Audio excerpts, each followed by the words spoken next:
We started the level and already I have questions. Mainly, why does the stage look like this? In the original game we started in what seemed to be an industrial zone, and we would go inside and challenge Bumpman at the end of the stage. In this remake though, the entire level seems to take place in a bomb factory or something along those lines. And we just go inside until we find Bumpman and challenge him. This isn't bad or anything. In fact, I'd say it looks better like this. It gives it a more unique vibe that no other level on this game has. But it's interesting to think about, considering no other level does this. All the other stages mostly stay true to the original counterparts, while this one goes to a completely different setting altogether. But I think it's for the better of the stage, so I can't really complain about that. Now, back onto the actual stage. We don't have to wait long to find our first enemy, the flea. It's going to jump and try to attack you until you kill it, or until it gets stuck within the ceiling. How does this even happen? You can find them in big groups in stages like these or cutmans, where they can become kind of a nuisance if you don't deal with them fast. We move ahead, dodge some fleas, and find our first super arm block. And already I have to stop. Remember how I was making fun of super arm in Cutman's stage because of how useless it felt, considering how many blocks there were on that level? We're going to find these 2 blocks that we can use and get nothing. Well, I gotta say, that doesn't happen here. This level has less blocks than Cutman's stage, but the way they're placed allows for significantly better usage. Which is ironic, considering how that was one of the main gimmicks of that stage. But no, I'd say Bumpman does what that level wanted to do way better, at least when it comes to the blocks. And don't worry, we'll get to those uses.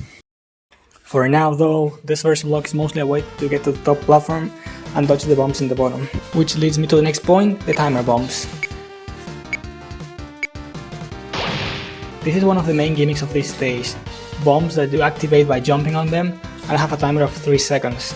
Once the timer runs out, the bombs, well, explode, obviously. They aren't exclusive to this level, but they definitely feel most prevalent here than in other stages. These first bombs though are kind of a weak introduction to the gimmick. These ones are completely skippable and you don't get much of an incentive to try them out at all. You would only be forced to use them if you already threw the super arm block to deal with the fleas or something like that. And even then you can just walk past them and ignore them completely. This is the least interesting use they have in this stage.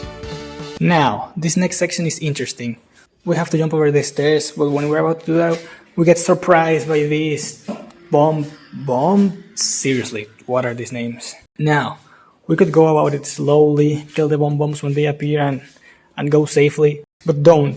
That's lame. Why would you do this when you can do this?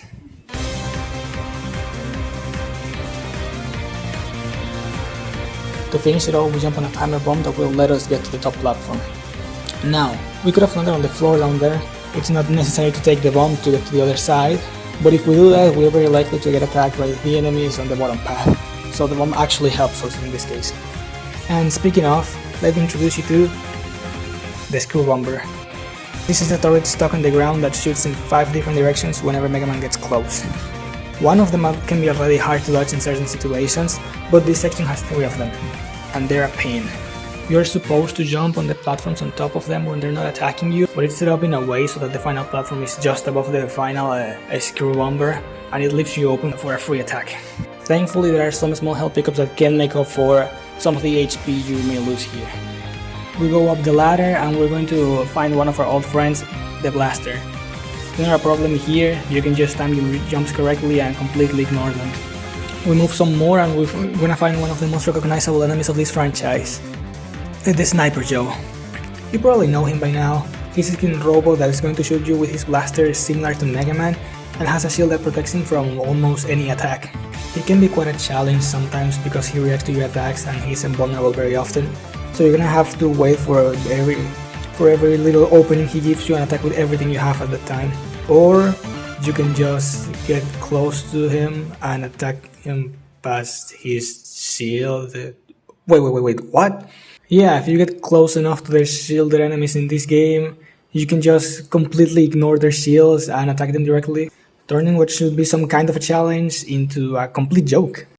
And it's especially strange considering the Mega Buster doesn't go through walls in this game, yet it does go through shields when you're close enough.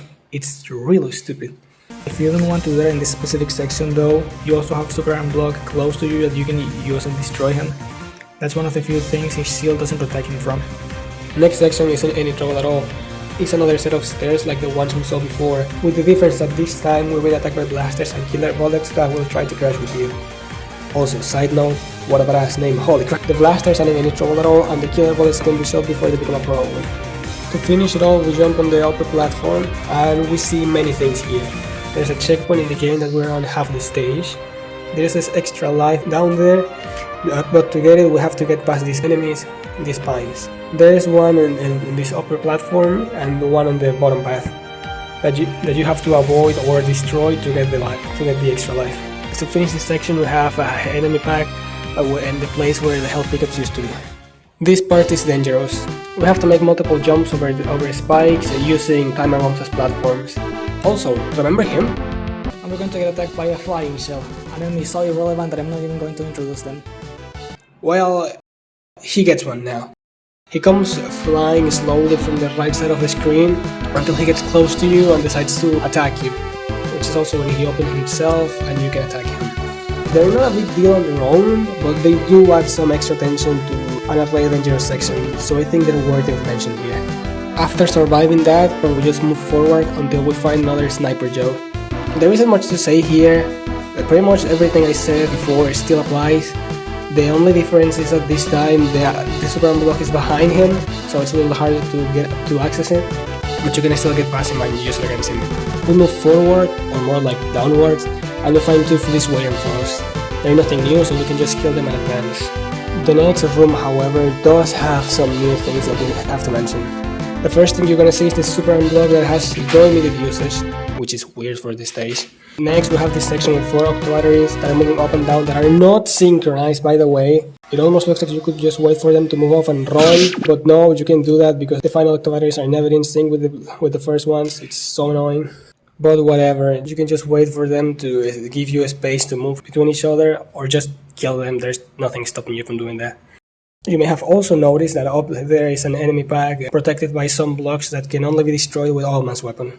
After that we have a little stair of 4 super blocks, holy crap. And there's also Sniper Joe after that, so you know how it goes. We approach the end of the stage as we see this ladder with an octo battery.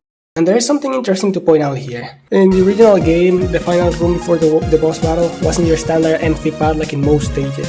Instead, it was this long vertical ladder with a bunch of octo batteries moving from left to right. I guess that's the final challenge that you will have to deal with. In this remake, they decided to be a little more traditional and left the final room as your standard checkpoint room. And instead decided to take this idea of ladders and octo batteries and implement it into the actual stage, which is what we're seeing here, where we have to take the ladder on the left to go down, but first we have to get past some of these octo batteries. We can also take the ladder up and get some small health pickup before facing the final boss. We fall a little more and find ourselves in the final room before the boss battle. And there's also Sniper Joe, which you know what that means. If you don't do that here though, it is a little more annoying than the previous Sniper Joes, since you don't have any solid ground to get close to him. Don't get me wrong, you can still just jump and shoot past his shield, but it's at least a little more annoying than it was in previous occasions. Which means that now the only thing left is Bombman.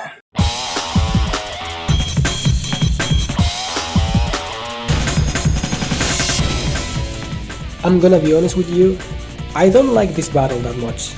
But wait, let me explain. Bombman has 3 moves, or more like 3.5, we'll get to that.